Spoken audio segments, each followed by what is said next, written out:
ये कोई पुरानी बात नहीं है। गुणीराम नाम का दर्जी हुआ करता था। वो बहुत ही मेहनती और कमाल का दर्जी था। दूर दूर से लोग उससे कपड़े सिलवाने आया करते थे। ये लीजिए मैडम, ये रही आपकी ड्रेस। पहनकर देखकर बताती हूँ।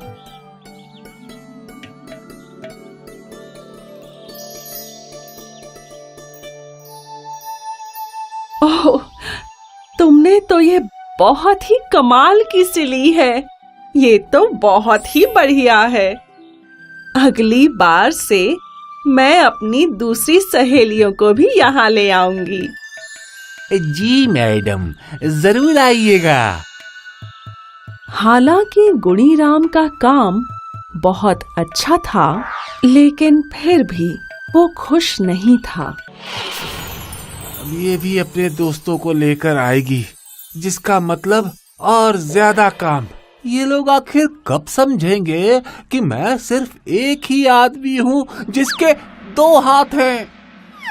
हे भगवान, आपने मुझे ये गुण दिया है और मैं पूरी मेहनत से काम करता हूँ, लेकिन फिर भी शायद मुझे अपनी जिंदगी में एक चमत्कार की जरूरत है।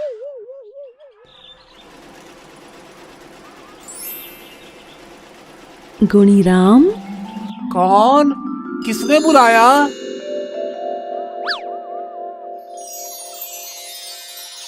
चिंता मत करो गुणीराम, अभी अभी तुमने इच्छा जाहिर की है और मैं उसे जरूर पूरा करूंगी।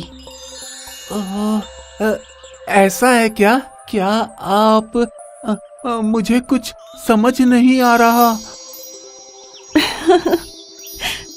चिंता मत करो गुणीराम, मैं परियों के देश से आई हूँ। वहाँ ऊपर से हमने देखा है कि तुम कितनी मेहनत करते हो, इसलिए मैं तुम्हारी इच्छा पूरी करने के लिए आई हूँ। सच में? हाँ, जरा पीछे देखो, यही तुम्हारा जादुई तोहफा है।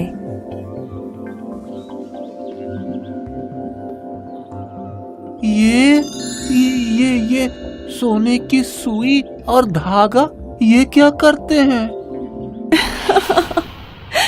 तुम खुद ही देख लेना मेरे प्यारे बच्चे। हेलो, क्या आप ही वो मशहूर दर्जी गुणीराम हैं? हाँ मैडम। बहुत अच्छे।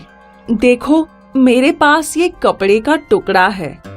मैं चाहती हूँ तुम इससे खूबसूरत ड्रेस तैयार करो। ठीक है, मैं कर सकता हूँ। क्या मैं आपका नाप ले सकता हूँ? बिल्कुल। 3 दिनों बाद आप इसे आकर ले जा सकती हैं मैडम। बहुत बढ़िया। Bye bye. ठीक है, चलो काम शुरू करते हैं। और शायद मुझे सोने की सुई और धागा इस्तेमाल करना चाहिए। देखते हैं ये क्या करते हैं।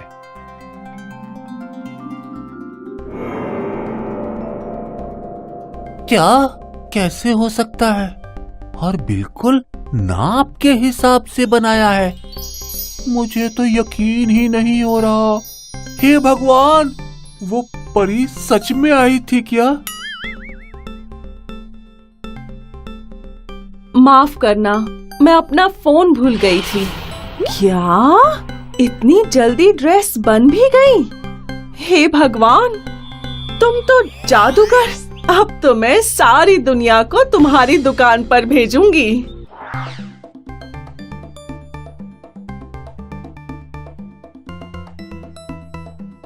और यही था सोने की सुई और धागे का जादुई कमाल। जैसे ही इन्हें कपड़े पर लगाया जाता, वो उसे बढ़िया ड्रेस में बदल देते। और कुछ ही दिनों में जादुई दर्जी गुणीराम के बारे में दूर दूर तक खबरें पहुंचने लगी। हमेशा ही दुकान पर लंबी लंबी कतारें लगी रहती और वो भी खुशी खुशी उनके कपड़े सिलकर उन्हें दे देता। ये गुणीराम तो कितना कमाल का दर्जी है। पता है, ये मेरी इसके यहाँ से 53वीं ड्रेस है। सिर्फ 53? मैं तो इससे 80 ड्रेस सिलवा चुकी हूँ। लेकिन जहाँ सभी लोग गुणीराम के काम से बहुत खुश थे, वहीं दूसरी तरफ एक ऐसा आदमी भी था जो उसके काम से बिल्कुल खुश नहीं था, जिसका नाम था लाला राम, जो उसका पड़ोसी था। लाला राम को खुद तो सिलाई आती नहीं थी, लेकिन वो गुणीराम के काम से जलता जरूर था। ये गुणीराम, आज भी इसने बहुत सारे पैसे कमाए होंगे। इतनी जल्दी ये इतना अमीर कैसे बन गया? मैं इस तरह से हाथ पर हाथ रखकर नहीं बैठ सकता। मुझे पता लगाना ही होगा। अगर दर्जी बनना इतना ही अच्छा है तो मैं उससे कहूंगा कि वो मुझे भी सिखा दे, और फिर मैं अपना दिमाग चलाकर उससे भी अमीर बन जाऊंगा।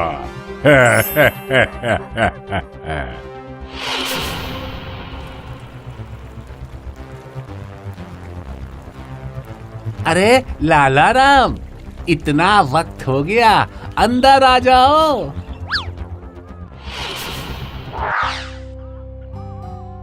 और बताओ, कैसा चल रहा है लाला राम? अरे मेरी छोड़ो, आजकल सब तुम्हारे बारे में ही बात कर रहे हैं। गुणीराम, जादुई दर्जी। ये तो सब भगवान की दया है। पर इसमें जरूर कोई ना कोई रहस्य होगा गुणीराम। बताओ भी, क्या पता मैं भी दर्जी बन जाऊं। समझ गया। ये तो अच्छी बात है। मैं तुम्हें सिखा सकता हूँ। लेकिन उसमें तो कई साल लग जाएंगे गुणीराम। क्या कोई और आसान तरीका है? खैर, गुणीराम की सबसे बड़ी कमजोरी थी कि वो एक शरीफ आदमी था। आसानी से किसी पर भी विश्वास कर लेता था। बात ये है लाला राम, एक आसान तरीका है। क्या है? मैं तुम्हें बता तो सकता हूँ, लेकिन तुम वो किसी को नहीं बताओगे।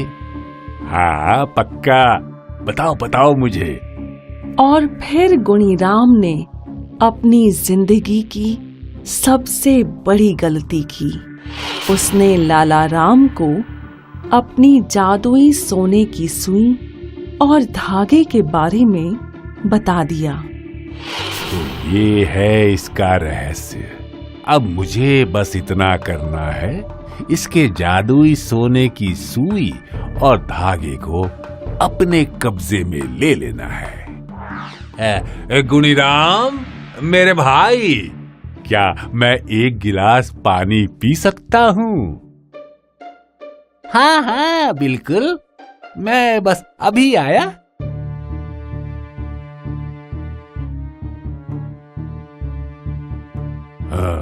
यही सही मौका है। लाला राम, लाला राम, ये एकदम से कहाँ गायब हो गया? ढूंढने दो बेवकूफ को मुझे। इससे पहले उसे पता चलेगा कि उसकी जादुई सोने की सुई और धागा मैंने चुरा लिया है, मैं यहाँ से मीलों दूर चला जाऊंगा। लेकिन सबसे पहले एक बार जांच तो कर लूं कि जैसा गुणीराम ने कहा था वैसा ही ये सुई और धागा काम करते हैं या नहीं। थोड़ा सा कपड़ा चाहिए।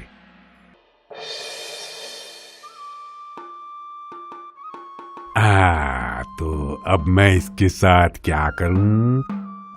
गुणी राम ने मुझे बताया था कि जैसे ही सुई को कपड़े में पिरोते हैं ये फटाफट चलना शुरू कर देती है और पलक झपकते ही पूरी ड्रेस तैयार हो जाती है।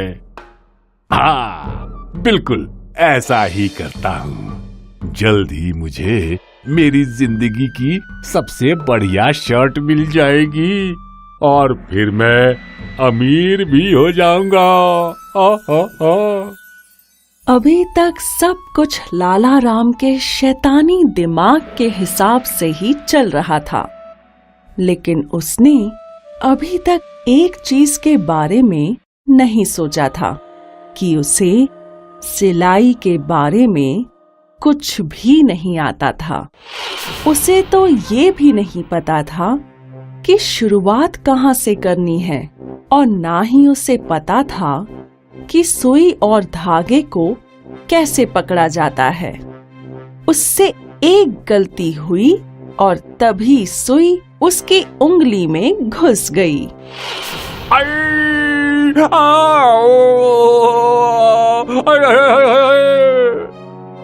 और फिर वही हुआ जैसा जादू से होना था।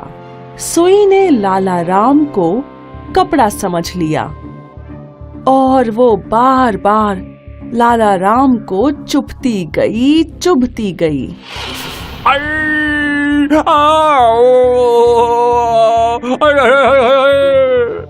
अरे बाप रे, बचाओ बचाओ मुझे गुणी राम, अरे मुझे बचा लो। अरे ये क्या हो रहा है लाला राम? अच्छा, तो यहाँ है मेरी सुई, ये तुम्हारे पास कैसे आई? माफ कर दो गुणी राम, मुझसे गलती हो गई। ओ अरे इस सुई को रोको। इस सुई को रोकने का कोई रास्ता नहीं है मेरे दोस्त, ये बस अपने आप तभी रुकती है जब इसे लगता है कि ड्रेस तैयार हो गई है। ओ नहीं नहीं, अरे नहीं नहीं नहीं नहीं, इसे रोको। और इस तरह चोर लाला राम को उसका सबक मिल गया। जल्द ही वो सुई गुणी राम के पास वापस आ गई, क्योंकि उसने अपना काम जल्द से जल्द खत्म कर लिया था, है ना? इससे गुणी राम को भी एक सबक सीखने को मिला। हर किसी पर इतनी आसानी से भरोसा नहीं करना चाहिए।